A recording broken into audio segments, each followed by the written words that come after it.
प्रकाश राजभर तो सुनना चाहता है ना। ओम प्रकाश राजभर को भी कहेंगे। कल हमने एक मिसाल पेश किया।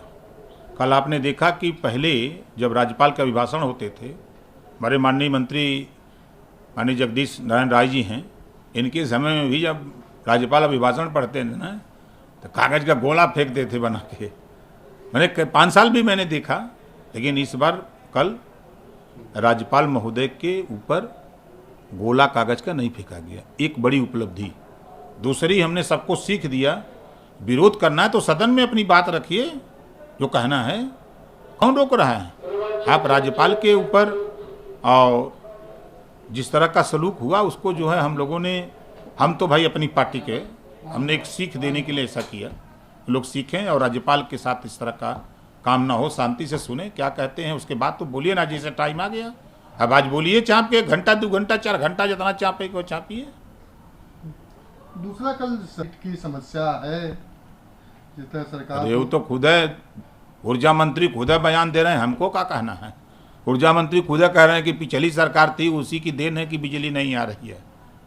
ऊर्जा मंत्री ये बोल,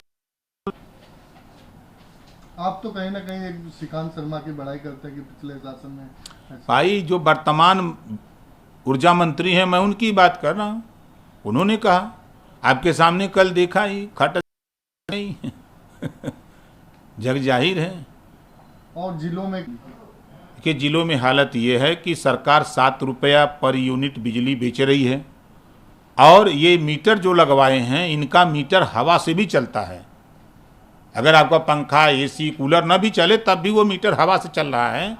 50 से 60% ज़्यादा बिल आ रहे हैं, उपभोक्ता परेशान हैं। कहें किससे कहने जाएं, सरकार मानने को तैयार नहीं है। सरकार को आज हम बताएंगे कि आप 10 प्राइवेट मार्केट से कहीं से खरीद लो 10 ठो मीटर और 10 उपभोक्ता के यहाँ लगा करके चेक कर लो, तब आपको समझ में आ जाएगा कि सही बात है कि गलत है। सरकार को तो फायदा हो रहा है तो सरकार काहे बदे करेगी। वो कह रहे हैं कि वो लगातार अखिलेश यादव सड़क पे ही हैं और लोगों की समस्या है। हम गांव की बात कर रहे हैं कि हम सड़क की बात कर रहे हैं? चलो गांव की ओर। जो लोग राजा बनाते हैं, जो लोग वोट देते हैं, जो मालिक लोग हैं, उनके बीच में जाके हमको संवाद करने की ज़रूरत है। कमरा में थोड़ा, सड़क पर थोड़ा वोट रखल बोरा का बोरा के लाद ले खट से गाड़ी पर। शहरों में गाँव में वोट है, उनके बीच में जाने की ज़रूरत है। क्या मानते हैं जो इलेक्शन हुआ, चुनाव हुआ, उसमें सही ढंग से अखिलेश यादव ने मेहनत नहीं किया?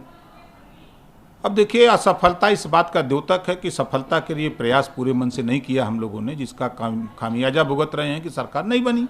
जो कमी रह गई है उस कमी को दूर हम जनता के बीच में जाके नहीं कर सकते हैं। तो 24 का चुनाव मजबूती से लड़ना है तो चलिए जनता के बीच में उनसे तैयारी किया जाए। तो उनसे मिलके आपने कभी ये बात कही? अरे हम कम से कम 4-5 बार कह चुके कि 1-2 बार कह चुके। लगता नहीं नाराज हो जाएंगे ऐसी बात? नाराज होके क्या कर लेंगे? नाराज होके क्या कर लेंगे भैया? सही बात तो, सच बात तो कड़वा होता है थोड़ा। उनकी पार्टी के अब तक हमको अंदाजा कि लाखों लोग हमसे कह चुके कि उनसे कहिए घर से निकलें, क्षेत्र में चलें, मीटिंग करें, लोगों से मिलें। आप ही कह सकते हो। मैं कह तो कई बार कह डाला, आज कह दिया तो ये कोई गलत बात है? साबित कर दे कोई। चले हम 1000 लोगों से हाथ उठवा के बोलवा दें। जी मानते हैं जो सफलता नहीं मिली उसके पीछे कम मेहनत किया अखिलेश जी ने? देखिए, अब हम तो भैया उनके साथ 4 महीना पहले आए, तो हमने तो अपना, उनकी ताकत अपनी ताकत मिला करके हमने अंबेडकर नगर हो, आजमगढ़ हो, गाजीपुर हो, बलिया हो, मऊ हो, बस्ती हो, हमने दिखाई ताकत। अब उनके इलाके में ही हम लोग पिट गए तो हम क्या कर सकते हैं? कहाँ कमी दिखते हैं?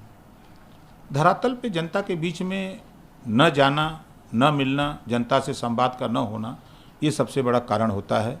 आज देखिए, बहुजन समाज पार्टी कमरे में, एसी कमरे में होने का नतीजा निकला कि आज उत्तर प्रदेश में 4-4 बार सरकार रही, आज 1 सीट खाली रह गई है। देश की सरकार चलाने वाली कांग्रेस, प्रदेश में सरकार चलाने वाली कांग्रेस, आज उसके 2 विधायक बचे हैं।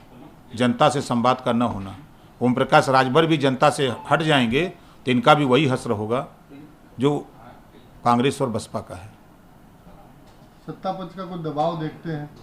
किसके ऊपर? आप लोगों पे जिस तरह बातें सामने आती हैं कि ऐसा देखिए, सरकार चाहती है कि सच कोई न बोले, महंगाई पे चर्चा न हो, बेरोजगारी पे चर्चा न हो, दवाई पे चर्चा न हो, बिजली के बिल जो आ रहे हैं उस पे चर्चा न हो, तो सरकार तो भागी रही है। सरकार सबको थमा दिया है, हिंदू मुसलमान मंदिर मस्जिद का झुंझुना, इसी को खाली बजाओ, महंगाई पे बात न करो, बेरोजगारी पे बात न करो। ये इसके खिलाफ तो लामबंद होकर के विपक्ष को एकजुट होकर आवाज़ उठानी चाहिए। आवाज़ उठाई जाएगी, हम लोग उठाएंगे। आजकल जब तक साधन चलेगा होगा, वहीं में अपनी बात कहा जाएगा। तो जो ज्ञानवापी या मथुरा, उसके पीछे क्या देखते हैं? सिर्फ ध्यान भटकाना है, महंगाई से, बेरोजगारी से, लैंड ऑर्डर, लोगों का दिमाग इधर न आवे, इस नाते ध्यान भटका दो, लेके झुंझुना घूमते रहें लोग।